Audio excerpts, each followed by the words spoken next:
Hello viewers, welcome to my channel. आज हम बड़ी सोच का बड़ा जादू बुक का 9 चैप्टर का 3rd पार्ट पढ़ने जा रहे हैं। उदाहरण के तौर पर आप किसी व्यक्ति के उच्चारण के बारे में नकारात्मक सोचने से शुरू कर सकते हैं और जल्दी ही आप यह सोचने लगेंगे कि उनके राजनीतिक या धार्मिक विश्वास कितने गलत हैं, वो कितने गलत ढंग से कार चलाता है, उसकी आदतें कितनी बुरी है और उसके अपनी पत्नी के साथ संबंध भी खराब है, यहाँ तक कि वो अपने बाल भी ठीक से नहीं काटता। और अगर आप इस तरह से सोचेंगे तो निश्चित रूप से आप वहाँ नहीं पहुँच पाएंगे जहाँ आप पहुँचना चाहते हैं। आप ही दोनों चैनल के मालिक हैं, इसीलिए अपने विचारों के ब्रॉडकास्टिंग स्टेशन पर काबू रखना भी आपकी जिम्मेदारी है। जब आप लोगों के बारे में सोचे तो चैनल पी को सुनने की आदत डाल लें। अगर चैनल एन बीच में आगे जाए तो उसे बंद कर दें, फिर चैनल बदल लें। चैनल बदलने के लिए आपको उस व्यक्ति के बारे में कोई अच्छी बातें सोचना भरे। सच्ची चेन रिएक्शन शैली में एक विचार के बाद उसी तरह का दूसरा विचार आ जाएगा और इसी तरह एक के बाद एक विचार आते चले जाएंगे और आप खुश होंगे। जब आप अकेले होते हैं तो आप और सिर्फ आप ही ये फैसला कर सकते हैं कि आप चैनल पी सुनेंगे या चैनल एन, यानी कि नेगेटिव चैनल सुनेंगे या पॉजिटिव। परंतु जब आप किसी और के साथ बात करते हैं तो आपके सोचने के तरीके पर उस व्यक्ति का भी कुछ नियंत्रण होता है। हमें यह याद रखना चाहिए कि ज्यादातर लोग नहीं जानते कि लोगों के बारे में सोचने का सही नजरिया क्या होता है। इसीलिए आप ये पाएंगे कि कोई व्यक्ति आपकी तरफ दौड़ा चला आएगा और किसी परिचित के बारे में कोई बुरी बात बताने के लिए व्याकुल होगा।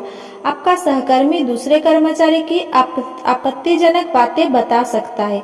आपका पड़ोसी दूसरे पड़ोसी की घरेलू समस्याएं बता सकता है या ग्राहक अपने उस प्रतियोगी की बुराई बता सकता है जिससे आप मिलने जा रहे हैं। विचार अपनी ही तरह के विचार को जन्म देते हैं। असली खतरा यह है कि जब आप किसी दूसरे व्यक्ति के बारे में नकारात्मक विचार सुनते हैं तो आपके मन में भी उसी तरह के विचार आएंगे और आप भी नकारात्मक बातें कर सकते हैं। वास्तव में अगर आप सावधान ना हो तो हो सकता है कि आप आग में भी घी डाल दें और यह कहें, हाँ और यही नहीं, क्या तुम्हें पता है। इसी तरह की बातें पलटकर वापस आती है, बूमरेंगे की तरह। दो तरीके हैं जिनसे हम दूसरे लोगों को हमारे पी चैनल को एन चैनल में बदलने से रोक सकते हैं। एक तो यह है कि आप तत्काल विषय बदल दें और इस तरह की बात कहें, क्षमा करें जॉन, परंतु मैं तुमसे यह पूछना चाहता था।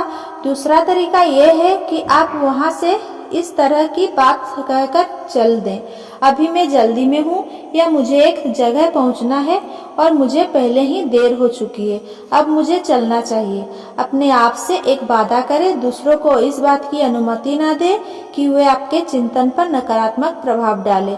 चैनल पी को हमेशा लगाए रखें। एक बार आप लोगों के बारे में अच्छा सोचने की आदत डाल लोगे तो फिर आपकी सफलता निश्चित है। मैं आपको उस सफल बीमार सेल्समैन की बात बताता हूँ जिसने मुझे अपनी कहानी बताई थी कि किस तरह लोगों के बारे में अच्छा सोचने से उसे फायदा हुआ था। जब मैं पहली बार बीमा बिजनेस में आया, उसने कहा, तो मुझे बहुत मुश्किल आई। पहले तो यह लगा जैसे मेरे जितने संभावित ग्राहक थे उतने ही मेरे प्रतियोगी थे और जल्दी ही मैंने यह जान लिया, जो सभी बीमा एजेंट जानते हैं, कि 10 में से 9 संभावित ग्राहकों का यह दृढ़ विश्वास होता है कि उन्हें बीमा की कोई जरूरत नहीं है। मेरा काम ठीक चल रहा है, परंतु मैं आपको बता दूं कि ऐसा इसीलिए नहीं है क्योंकि मैं बीमे के तकनीकी पहलू को विशेषज्ञ हूँ। यह भी महत्वपूर्ण है, परंतु आप मुझे गलत मत समझना। मुझसे बहुत ज्यादा समझदार लोग मेरे जितने सफल नहीं है। वास्तव में मैं एक ऐसे व्यक्ति को जानता हूँ जिसने बीमे पर एक पुस्तक लिखी है, परंतु वह उस व्यक्ति का बीमा भी नहीं कर पाया जो जानता था कि उसे सिर्फ 5 दिन जिंदा रहना है। मेरे सफलता का आधार सिर्फ यह है, उसने कहा, मैं जिसे अपनी बीमा पॉलिसी बेचता हूँ मैं उसे सचमुच पसंद करता हूँ। हाँ, मैं उसे सचमुच पसंद करता हूँ। मेरे कोई साथी सेल्समैन यह नाटक करते हैं कि वह सामने वाले को पसंद करते हैं, परंतु इससे कोई फायदा नहीं होता। लोग समझ जाते हैं कि आप उन्हें बेवकूफ़ बना रहे हैं। आपके हाव भाव, आपके चेहरे के भाव, आपकी आंखों से ये साफ दिख जाता है कि आप नाटक कर रहे हैं। जब मैं किसी संभावित ग्राहक के बारे में जानकारी इकट्ठी करती हूँ तो मैं वो ही करता हूँ जो हर एजेंट करता है। मैं उसकी उम्र, उसके काम धंधे, उसकी आमदनी, उसकी बीवी बच्चे इत्यादि के बारे में जानकारी हासिल करता हूँ। परंतु इसके साथ ही मैं एक और चीज़ की खोज करता हूँ जिसके बारे में ज़्यादा सेल्समैन परवाह नहीं करते। मैं ऐसा कारण ढूंढता हूँ जिसके कारण मैं अपने संभावित ग्राहक को पसंद करने लगूँ। हो सकता है कि मुझे यह कारण उसकी नौकरी में मिल जाए या उसके पिछले रिकॉर्ड में मिल जाए, परंतु मैं हमेशा उसे पसंद करने का कारण ढूंढने में कामयाब हो जाता हूँ। फिर जब भी मेरा ध्यान अपने संभावित ग्राहक पर केंद्रित होता है तो मैं उसे पसंद करने के कारणों को याद कर लेता हूँ। उससे बीमे के बारे में एक शब्द कहने से पहले ही मैं उस संभावित ग्राहक की पसंदीदा छवि बनाने की कोशिश करता हूँ। ये छोटी सी तकनीक बड़े काम की है। चूंकि मैं उसे पसंद करता हूँ, इसीलिए वो भी मुझे देर सब्र पसंद करने लगता है। जल्दी ही मैं मेज पर उसके सामने बैठने के बजाय उसकी बंगले में बैठा होता हूँ और हम उसकी बीमा योजना बना रहे होते। वो मुझ पर विश्वास करता है क्योंकि अब मैं उसका दोस्त बन चुका हूँ। हालांकि हमेशा मुझे पहली नज़र में ही पसंद नहीं किया जाता, परंतु मैंने पाया है कि जब तक सामने वाले को पसंद करता हूँ तब तक इस बात की संभावना रहती है कि वो भी मुझे पसंद करने लगेगा और हमारा बिजनेस पक्का हो जाएगा। मेरे दोस्त ने आगे कहा, अभी पिछले ही हफ्ते में एक सख्त ग्राहक से तीसरी बार मिला। वो मुझे दरवाजे पर ही मिल गया और मेरे कुछ कहने से पहले ही वो मुझ पर काफ़ी गर्म हुआ। वो अपने बात लगातार कहता रहा और उसने मुझे कुछ बोलने का मौका ही नहीं दिया।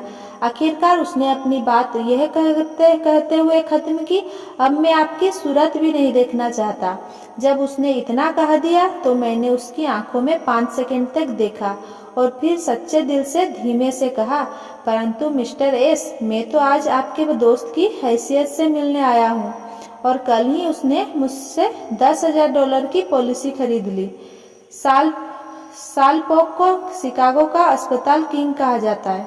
21 साल पहले कुछ नई से शुरू करने वाले सालपोक शिकागो में आजकल एक साल में $60 मिलियन से ज़्यादा का सामान बेचते हैं।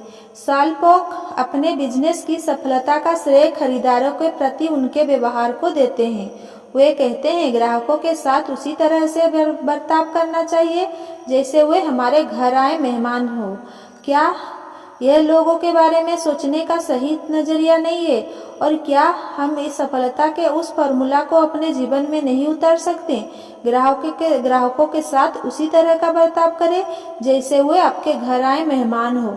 यह तकनीक बिजनेस के अलावा दूसरे क्षेत्रों में भी काम आती है। ग्राहकों की जगह कर्मचारी रख ले और आपको यह सूत्र मिलेगा, कर्मचारियों के साथ उसी तरह के से बर्ताव करें जैसे वे आपके घर आए मेहमान हो। अपने कर्मचारियों के साथ बहुत अच्छा व्यवहार करें और आपको बदले में बहुत अच्छा सहयोग मिलेगा, बहुत अच्छा टीम वर्क। अपने चारों तरफ के लोगों के बारे में बहुत अच्छा सोचें और बदले में आपको इसके बहुत अच्छे परिणाम मिलेंगे। इस पुस्तक के शुरुआती संस्करण का रिव्यू करने वाले मेरे एक दोस्त ने यह सूत्र पढ़ने के बाद मुझसे कहा, यह लोगों को पसंद करने और उनका सम्मान करने का सकारात्मक परिणाम है। मैं आपको अपने एक दोस्त की सच्ची कहानी सुनाता हूँ जिससे यह साबित होता है कि अगर आप लोगों को नापसंद करते हैं तो आपको उसके परिणाम किस तरह भुगतने पड़ते हैं। उसके अनुभव में दम था, जरा देखो।